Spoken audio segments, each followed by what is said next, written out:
Just give me a reason to keep my heart beating. Don't worry, it's safe right here in my arms. As the world falls apart around us, all we can do is hold on, hold on.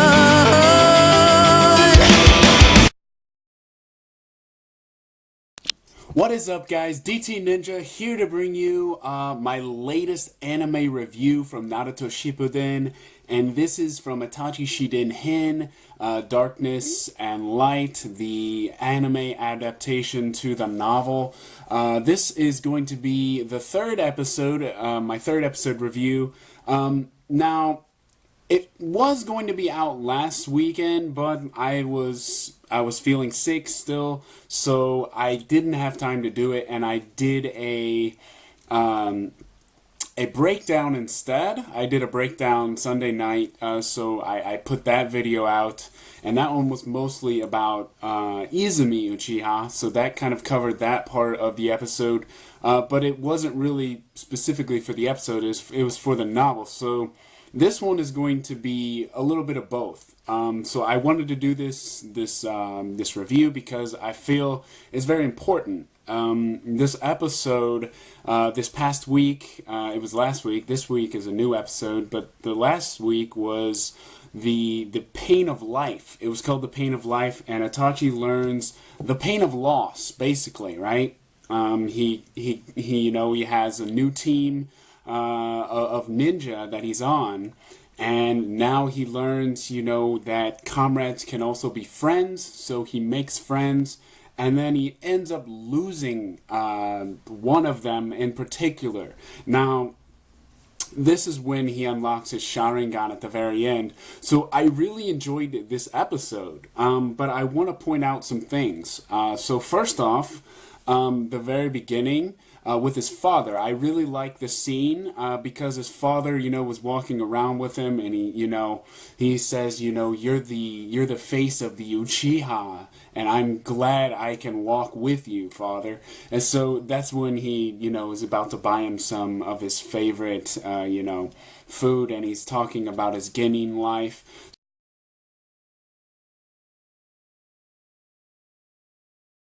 So yeah, I like that. And it's right after he gets back from a mission too. So I like how they set it up. And then we get the Izumi scene. Now, the scene with Izumi was added. That wasn't really in the novel, but I did like it.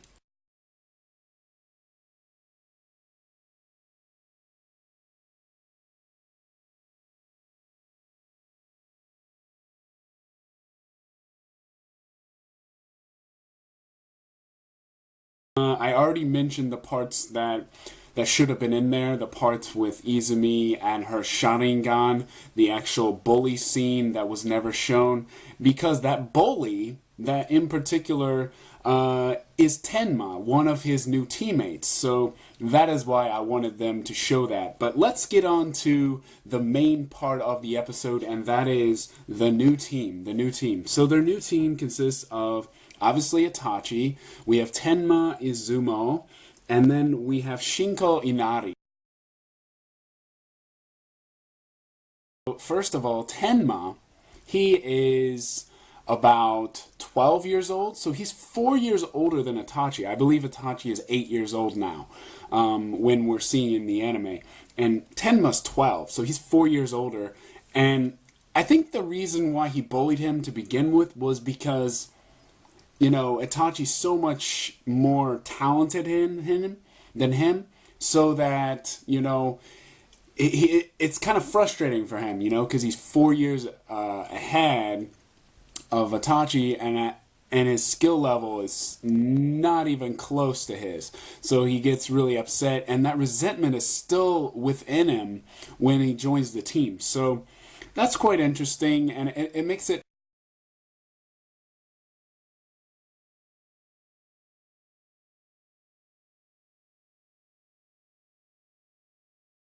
Shinko Inari, actually in the novel, it's shown that she was only in Konoha for 3 years before, so she's kind of new to Konoha. So she's almost an outsider, but she's just, becoming part of the village. So for 3 years, so she's kind of has an accent. Now in the anime, obviously you can't tell, but it kind of explains it that she's from another land and she kind of moved. So anyway, I thought that would be interesting to share with you guys. Now their leader is Yuki Minazuki. Minazuki. Now Minazuki, there's not really much known about him, and throughout the episode we kind of see him. He's not very good talking to women. As you see, he approaches that cat ninja, trying to drink with him, but there's really not much known about him other than he's their sensei. His abilities, we don't really see much about him, because he's it's almost like Itachi's above him throughout the missions, and he even, is shown that he's very capable, Itachi, even above Minazuki. So the episode mainly focuses on the team. Like I said, we get the resentment of Tenma to Itachi. Shinko, she's more of, easygoing and very tender, and also she's very open with her emotions. So she'll try to, tease some people. As we see, Tenma wearing the cat ears, and even Itachi wearing the cat ears.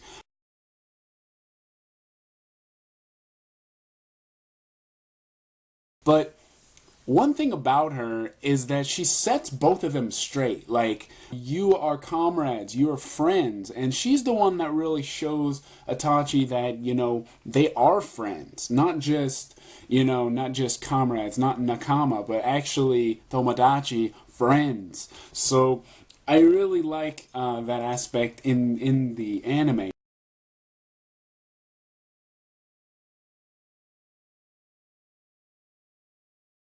As far as the mission goes, the mission itself, it's a little strange, I mean, they're going to the cat lady. We've seen her before, right? But then they're tracking down this ninja cat, and he's kind of gone off on his own. And obviously, Itachi finds him, and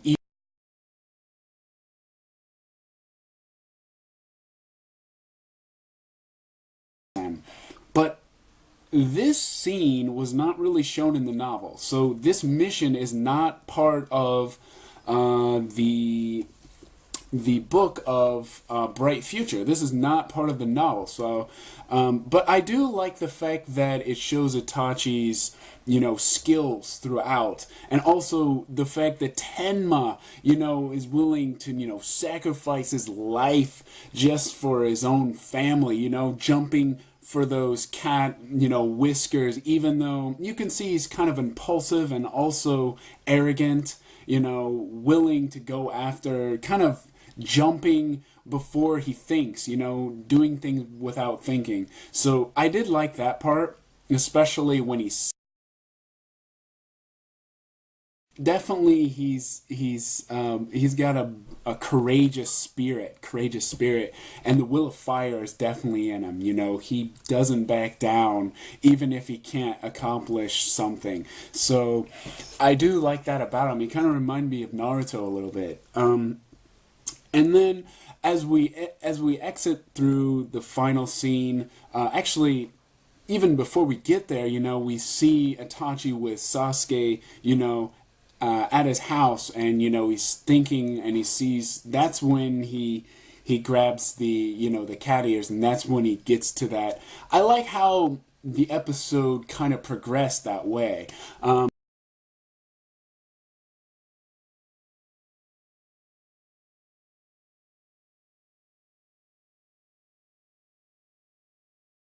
And obviously, you see the fishes going around, and he's like, this is, life. It's reciprocal. And then we see, you know, that scene, that chilling scene. And I think it's the OST that really got me. You know, it's got that really chilling scene. It's like, you know, and we see the masked man. You know, we see Obito as the masked man, and he's got long hair, and Itachi is freaking out. You know, he's got, like, you know, deer in headlights eyes, and Tenma, you know, we see him, and we can actually see it through his eyes, you know, him being killed. It's crazy. That scene was just chilling. I had like goosebumps when I saw that scene. It was just crazy.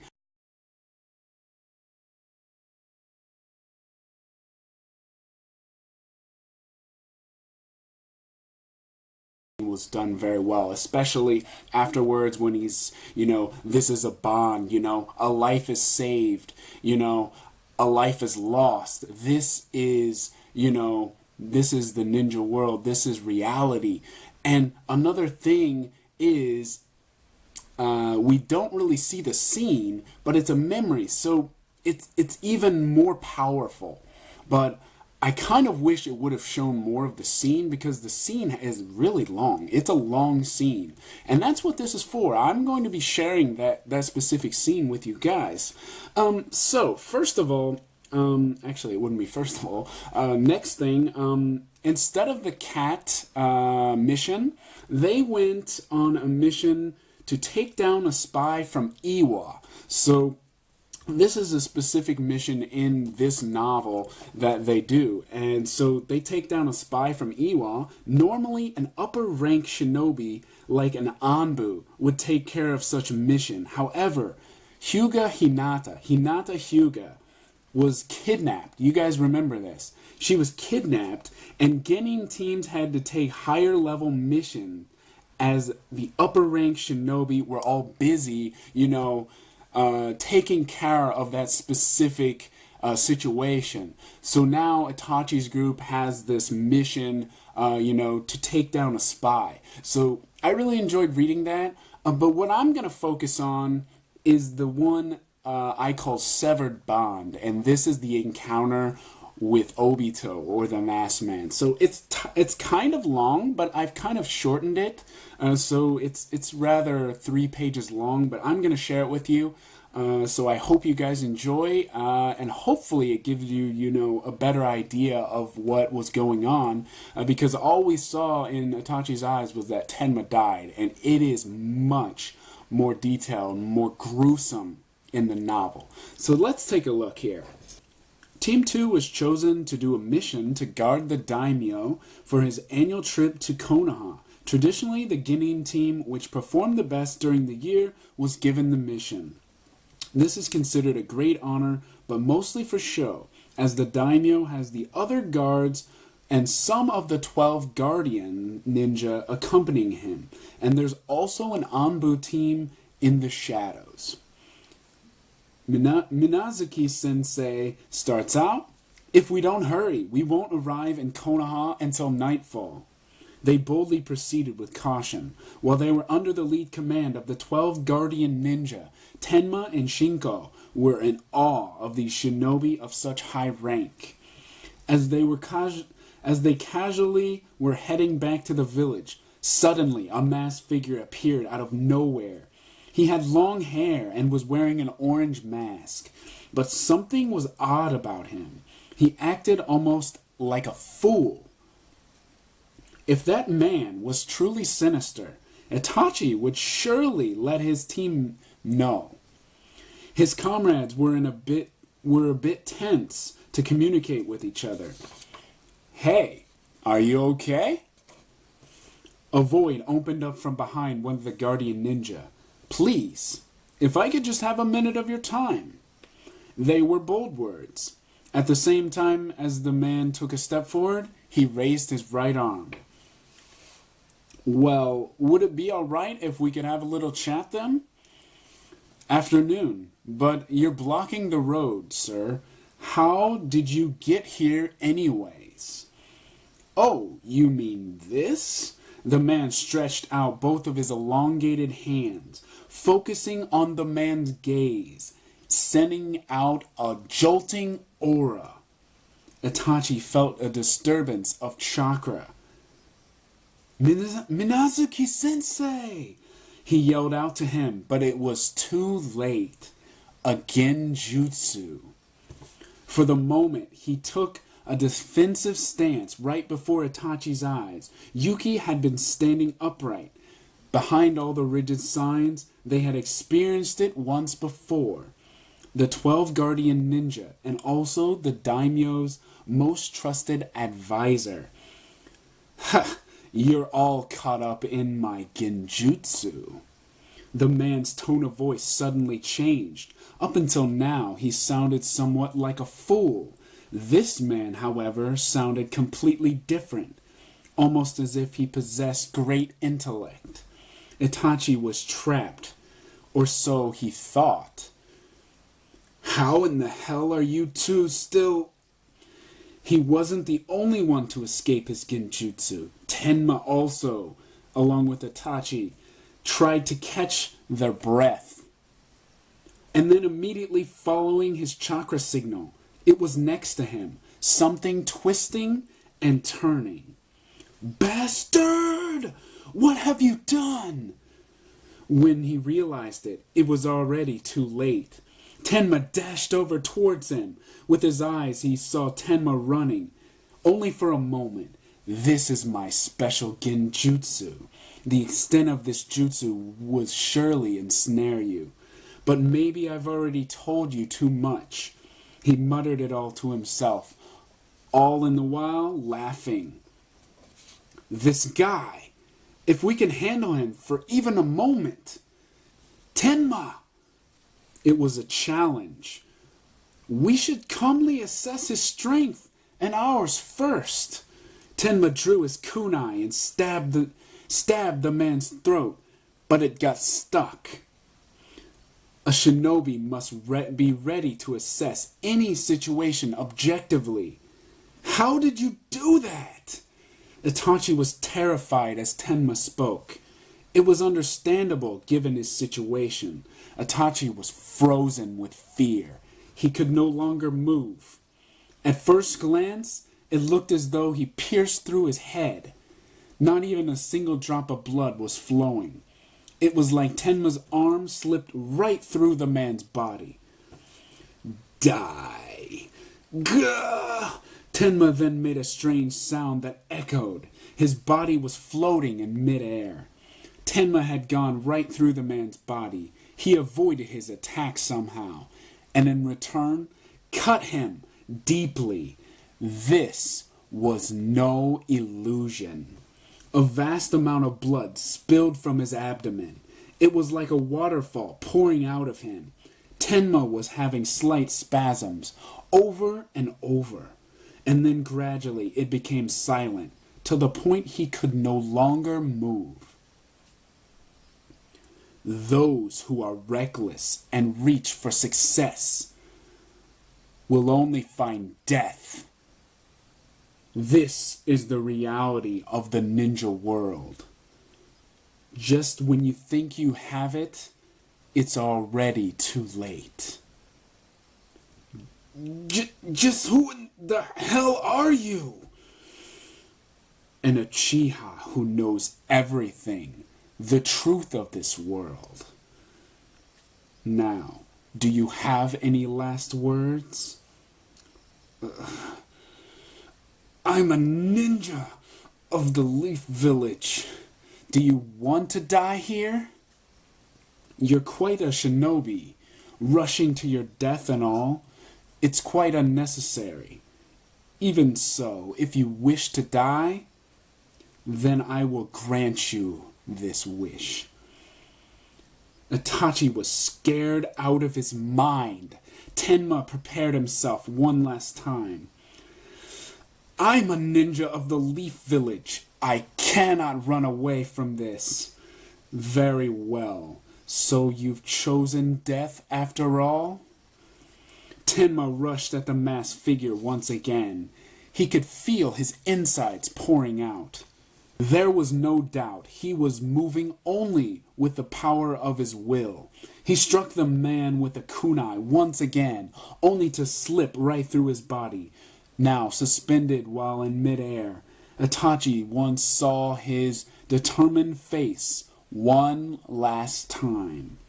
His face was not of someone who was afraid, but someone who wanted to be remembered. Suddenly the man unleashed Mokuton Jutsu, a wood-style technique, and pierced Tenma's insides. Tenma's body was suspended in midair as it fell lifeless to the ground, and he released the jutsu. Itachi looked on in horror as he realized the terrible situation. Tenma always wanted to be noticed. He wanted to be useful to his comrades. Itachi had formed this bond only to lose it so suddenly. He screamed out loud, "Tenma!" Itachi rushed over to where Tenma was. As he overcame his fear and could move once again, he was holding Tenma's hand, only to realize his comrade and friend was already gone. His eyes began to overflow with tears as he felt pain at the back of his eyes. Something was there. As the masked man turned towards Itachi, he had shown him the reality. This chakra, it can't be. Hatake Kakashi? The masked man looked at Itachi. Well, it looks as though you'll narrowly escape death this time, Uchiha Itachi. Kakashi arrived only to see the back of the masked man fleeing. Who are you? As he fled, there was no answer. Are you all right? What in the world happened here? Itachi showed him the lifeless body of Tenma on the ground, and the rest of those who were out of commission from this encounter. Later on, Itachi returned to the village, thanks to the rescue of Kakashi Hatake. He talks with his father, and his father reminds him that he must stay strong. This is how shinobi live. Things happen in this world, and we have to deal with them as they come. Itachi remembered those words, Inochi, Shinu, Inochi, Shinu, life and death. The same words he had heard on the battlefield. He had experienced them before. A bond he had formed. A life that was saved. His own. And a bond that was severed. A friend. His comrade. He finally understood the pain of loss, and at that moment, a sharp pain in his eyes. He could no longer hold back. The red crimson eyes finally activate. Sharingan.